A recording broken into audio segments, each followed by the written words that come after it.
فرمایا وَإِذَا سَأَلَكَ عِبَادِي أَنِّي فَإِنِّي قَرِيب، محبوب جب میرے بندے آپ کی بارگاہ میں آ کے میرے بارے میں پوچھے نا تو ان سے کہہ دینا میں ان کے قریب ہی ہوں، قریب ہی ہوں۔ دلیل کیا ہے؟ یہ جب بھی مجھ سے دعا مانگیں گے میں ان کی دعاؤں کو قبول فرماؤں گا، میں ان کے قریب ہوں، میں ان کے قریب ہوں۔ یہ جب بھی دعا مانگیں گے نا میں قبول کروں گا، میں ان کے قریب ہوں۔ اللہ تبارک و تعالیٰ کے بندے اللہ سے محبت کرتے، رب کی بارگاہ میں جھکتے، اس کو اپنے دکھ سناتے، اس کے پیارے محبوب صلی اللہ تعالیٰ علیہ وسلم کا وسیلہ لے کے اس کے حضور حاضر ہو جاتے، پیشانیاں سجدوں سے روشن ہوتی۔ ہم نا ہر چیز کے لیے وقت نکالتے ہیں، ہر چیز کے لیے، لیکن عبادت کے لیے وقت نہیں نکالتے۔ ہر شے آباد ہے، ہر شے، ہماری فیس بک بھی آباد ہے، واٹس ایپ بھی آباد ہے، ہمارے ٹویٹر بھی آباد ہیں، ہماری ہر چیز آباد ہے۔ سب سے کم آباد ہمارا مصلی رہ گیا ہے، سب سے کم۔ وہ لوگ اب ڈھونڈنے سے ملتے ہیں جن کی بغل میں مصلی ہوتا تھا۔ میرے بھائی آپ کتنا کو دنیا کے پیچھے بھاگو گے تھکا دے گی، کتنا دولت کے پیچھے بھاگو گے تھکا دے گی۔ آپ جب اپنی زندگی میں جمع تفریق کرو گے نا تو مرتے وقت احساس ہوگا کہ سارا کچھ تو لوگوں کے لیے کیا، اپنے لیے تو کر ہی کچھ نہیں سکے۔ اور ہم عبادت کے معاملے میں بہانے بازی بھی کرتے ہیں۔ ہم کہتے ہیں اوہو رزق کمانا بھی تو عبادت ہی ہے نا، تو میں حلال روزی کے لیے جا رہا ہوں، یہ بھی تو عبادت ہے نا۔ میری طرح کے لوگ کہہ دیتے ہیں کہ میں سویرے اٹھ کے مدرسے میں کچھ اسباق دیکھتا ہوں تو یہ بھی تو عبادت ہے، میں بیان کرنے کے لیے مطالعہ کرتا ہوں تو یہ بھی تو عبادت ہے نا، اتنے لمبے سفر کر کے ملک میں دنیا میں گھومتا ہوں تو یہ بھی تو میں عبادت ہی کر رہا ہوں۔ اب اسپیشل نفلوں کے لیے وقت کس طرح نکلے، اسپیشل کر کے تسبیح میں کیسے چلاؤں، میں سارا کچھ ہم بہانے بنا لیتے ہیں نا۔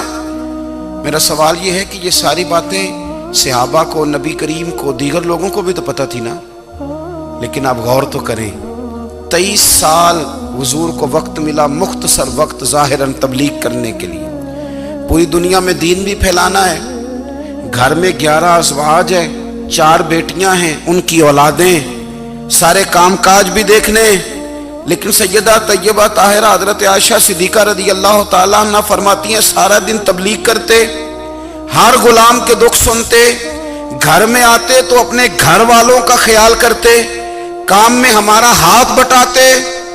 قربان جاؤں، کہتی ہیں زمانہ سارا سو جاتا لیکن آمنہ کے لال مصلی بچھا لیتے۔ دنیا سو گئی، ساری سب سو گئے، جو خدام تھے، وہ جو غلام تھے وہ سو گئے۔ صحیح مسلم میں لفظ ملیں گے، سیدہ پاک فرماتی ہیں او میرے نبی کے غلاموں، میں نے یہ رنگ بھی دیکھا ہے کہ حضور نے اتنا کھڑے رہے، اتنا قیام کیا، اتنا قیام کیا کہ مقدس پیروں میں ورم آ گئے، سوج گئے پیر، اتنے بڑے۔ دل پہ ہاتھ رکھ کے نہیں بتا سکتا کہ میرے کبھی نماز میں پیر سوج گئے، کوئی نہیں بتا سکتا۔ بچوں کی روٹی کماتے تھک گئے بات الگ ہے، ہم سیر کرنے گئے تو تھک گئے بات الگ ہے، لیکن عبادت میں یہ بھی تو مسلم شریف ہے نا، یہ بھی تو دین ہے نا، یہ بھی تو حضور کی سنت ہے، یہ بھی تو وہ چیز ہے جو کریم کی آنکھوں کی ٹھنڈک ہے۔ سیدہ فرماتی ہیں پیروں میں ورم آ گئے، اور ساری رات ہی حضور نے نماز پڑھی اور ایک ہی آیت بار بار دہرائی۔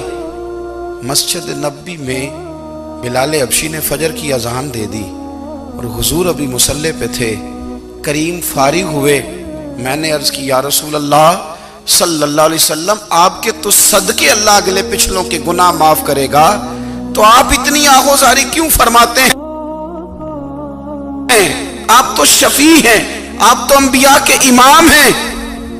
تو حضور نے فرمایا عائشہ تم نے گنوایا ہے نا میرے اللہ کی مجھ پر کتنی رحمت ہے، افلا اکون عبدا شکورا، فرمایا اگر اس نے اتنی نعمتیں دی ہیں تو کیا میں اس کا شکر گزار بندہ نہ بنوں، میں شکر گزار بندہ نہ بنوں اس کا؟ پھر اگر اتنی نعمتیں اس نے دی ہیں، مجھے اتنا نوازا ہے، تو پھر میں اس کے سامنے سجدے نہ کروں؟